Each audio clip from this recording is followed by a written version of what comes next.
আল্লাহ সুবহানাহু ওয়া তাআলা জীবন ও মৃত্যুর মাঝে আমাদের জন্য কল্যাণ ও অকল্যাণের যে বিষয়টা রেখেছেন, এই কল্যাণ ও অকল্যাণের মধ্য দিয়ে আমাদেরকে তিনি পরীক্ষা করে দেখছেন। সুতরাং আমরা কোনোভাবেই এই আল্লাহ সুবহানাহু ওয়া তাআলার যে সুন্নাহ, এই পৃথিবী পরিচালনার মাধ্যম পদ্ধতি, এখান থেকে কোনো অবস্থাতে আমরা বাইরে বেরোতে পারবো না। তাই আমরা যদি এটাকে মেনে নিয়ে সামনে আগাই, তাহলে আমাদের জন্য বোঝা সহজ। এবং আল্লাহ সুবহানাহু ওয়া তাআলা আমাদেরকে আসলে সুনির্দিষ্ট করে বলেই দিয়েছেন তিনি কোন কোন বিষয়গুলোর মধ্য দিয়ে আমাদেরকে বিভিন্ন কষ্ট, অশান্তি, মানসিক দুশ্চিন্তা, পেরেশানির মধ্য দিয়ে নিয়ে যাবেন। কোরআনুল কারীমে আল্লাহ সুবহানাহু ওয়া তাআলা স্পষ্টতই বলছেন, ওয়ালা নাবলুওয়ান্নাকুম বিশাইইম মিনাল খাউফি ওয়াল জুই ওয়া নাকসিম মিনাল আমওয়ালি ওয়াল আনফুসি ওয়াস সামারাত ওয়া বাশশিরিস সাবিরিন। অবশ্যই আমি তোমাদেরকে পরীক্ষা করব বিশাইইম মিনাল খাউফ, ভয় দিয়ে, ওয়াল জু, ক্ষুধা দিয়ে,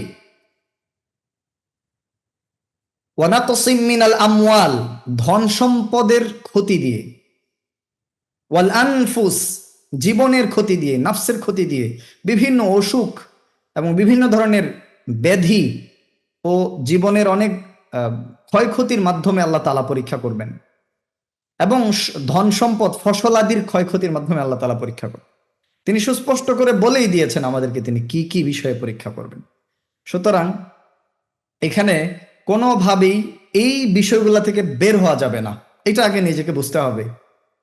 আল্লাহ রাব্বুল আলামিন আরো বলছেন, খুব চমৎকার করে আল্লাহ তাআলা বলছেন, এই মেসেজটা যদি কেউ বুঝে তাহলে আশা করি জীবনের যত কঠিন বিপদ আপদ ও কষ্ট আছে সেগুলো হালকা হয়ে যাবে। আল্লাহ রাব্বুল আলামিন স্পষ্ট করেই বলছেন, আম হাসিবেতুম আন তাদখুলুল জান্নাহ, তোমরা কি মনে করেছো তোমরা জান্নাতে চলে যাবে? ওয়ালাম্মা ইয়াতিকুম মাসালুল লাযিনা খালাউ মিন ক্বাবলিকুম, অথচ ইতিপূর্বে তোমাদের পূর্ববর্তী নবী, আম্বিয়ায়ে কেরাম, সাহাবায়ে ইযাম এবং অন্যান্য সোনালী যুগের মুসলিমদের উপর দিয়ে যা পার হয়েছে, সেই বিপদ আপদগুলো তোমাদের উপর দিয়ে যাবে না, তোমরা এমনি এমনি জান্নাতে চলে যাবে। আল্লাহ সুবহানাহু ওয়া তাআলা এখানে কি বলতে চাইলেন? মানে হচ্ছে আমাদেরকে আল্লাহ তাআলার পক্ষ থেকে আসা এই সমস্ত বিপদ আপদ থেকে, এই সমস্ত বিপদ আপদ এর মুখোমুখি হওয়ার জন্য পূর্ণ প্রস্তুতি রাখতে হবে। আমরা এগুলা থেকে বাঁচতে পারবো না। তাই আগে নিজের প্রত্যাশাটাকে কমাতে হবে এবং বুঝতে হবে যে এই পৃথিবী আমার জন্য কি, এবং পৃথিবীটাকে আল্লাহ সুবহানাহু ওয়া তাআলা আমাকে কিভাবে দিয়েছেন, এই জিনিসটা বুঝতে হবে। তো এই আয়াতে আল্লাহ রাব্বুল আলামিন আরো বলছেন, মাসাতহুমুল বাসাউ ওয়াদ-দাররাউ, তাদের উপর দিয়ে পার হয়েছে অনেক দুঃখ দুর্দশা, অভাব অনটন, কষ্ট, বিপদ আপদ। ওয়াজুলজিলু, তারা একেবারে প্রকম্পিত হয়ে গেছে বিপদের কারণে। হাত্তা ইয়াকুলার রাসূল ওয়াল্লাযীনা আমানু মাআহু, এমনকি রসুল এবং তার সাথে থাকা সাহাবায়ে কেরাম বলতে বাধ্য হয়েছেন, মাতা নাসরুল্লাহ, কখন আসবে আল্লাহর সাহায্য? মাতা নাসরুল্লাহ, আল্লাহর সাহায্য কখন আসবে? আল্লাহ বলে দিয়েছেন, আলা ইন্না নাসরাল্লাহি করিব, জেনে রাখো নিশ্চয়ই নিশ্চয়ই আল্লাহ রাব্বুল আলামিনের সাহায্য অতি নিকটে।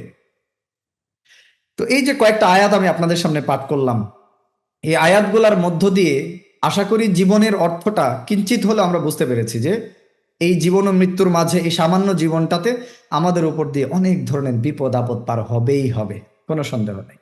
আপনি দেখেন মুআবিয়া রাদিয়াল্লাহু তাআলা আনহু, মুআবিয়া ইবনে আবি সুফিয়ান, তিনি ২০ বছর গভর্নর ছিলেন খলিফার অধীনে, এবং ২০টি বছর তিনি খলিফা ছিলেন।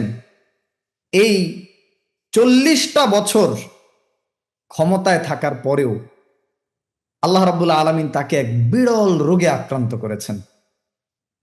তার এমন একটি রোগ হয়েছিল মৃত্যুর আগ মুহূর্তে যে প্রচন্ড ঠান্ডায় তিনি কাঁপতে থাকতেন, ঠান্ডা সহ্য করার মতো না এমন অবস্থা হতো। এই অবস্থায় যখন তার উপরে কম্বল দেয়া, তাকে কম্বল বা চাদর দিয়ে আবৃত করা হতো, তখন প্রচন্ড গরমের উত্তাপে তিনি আর থাকতে পারতেন না, তখন চাদর সরিয়ে নেওয়া হতো। চাদর বা কম্বল সরিয়ে নেওয়ার পরে আবারও তিনি প্রচন্ড ঠান্ডায় অস্থির হয়ে যেতেন। এবং এই বিরল এক রোগে তিনি আক্রান্ত ছিলেন, এবং এই আক্রান্ত হওয়া অবস্থায় তিনি বসে সারা পৃথিবীর মানুষকে সম্বোধন করে একটা কথা বলেছিলেন, যে হে পৃথিবীর মানুষ দেখো, আমি 20 বছর আমির ছিলাম, গভর্নর ছিলাম, 20টা বছর আমি খেলাফতের দায়িত্বে ছিলাম, আর আজকে আমার অবস্থা হলো এই। এটা প্রমাণ করে যে ব্যক্তি যত বড়ই হোক না কেন, ব্যক্তি যত বড় পরহেজগার আল্লাহওয়ালাই হোক না কেন, ব্যক্তি যত বড় ক্ষমতাধর, টাকা পয়সাওয়ালা এবং দুনিয়ার সার্বিক দিক থেকে নিয়ামতে পরিপূর্ণ জীবন তার হোক না কেন, আল্লাহ রাব্বুল আলামিন তাকে কখনো না কখনো কোনো না কোনো পরিস্থিতিতে ফেলবেন, যে পরিস্থিতিতে আসলে সে বুঝতে পারবে যে বিপদ, কষ্ট, মানসিক অস্বস্তি, দুশ্চিন্তা কাকে বলে। এবং এই জিনিসগুলা আল্লাহ রাব্বুল আলামিনের পক্ষ থেকেই আমাদের কাছে আসে, এবং এগুলা আসার বিভিন্ন কারণ আছে। একটা সূত্র আছে, এটা মনে রাখতে হবে, আগেই বুঝতে হবে।